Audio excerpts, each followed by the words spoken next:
everybody, my name is Christy and I'm an adult education teacher in Massachusetts, and I would love to show you a few techniques that you can use to teach number sense to your students and even to incorporate other subjects in the content.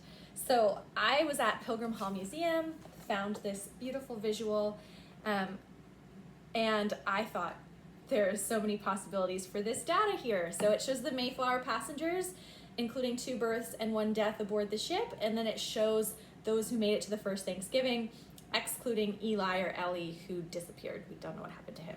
So we've got 103 passengers on this side, minus 1 plus 2, so that's 103.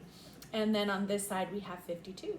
And so I thought, oh my goodness, we could find the mean age of the passengers aboard the ship. We could find the ratio of men to women. We could find the percent of passengers who survived and made it to the first Thanksgiving. So much data right here. And that is a way to do a crossover between your history and your math. How do we make this data concrete? Well, I use a couple techniques with my students. I have this lovely little flip chart where students can put the fraction, the decimal, the percent, and then a geometric shape visual all in one piece. I always let them use this calculator. This is the one that's used on the GED and the HiSET test. So we teach them how to use this calculator to make it visual.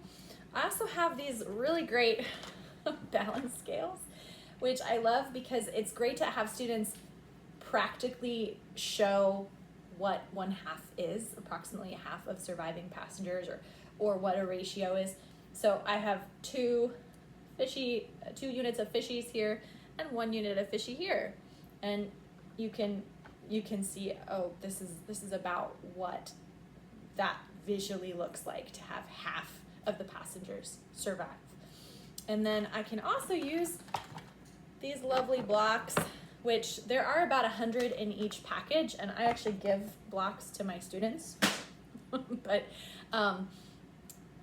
so you can use, I've got 100 blocks and I cut them in half. Now I have 50 and 50.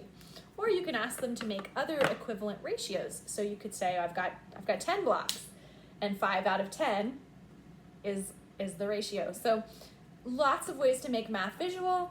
And when you see data like this that is visual, think about ways that you can do some kind of crossover and connect number sense to real life for your students. Thanks so much.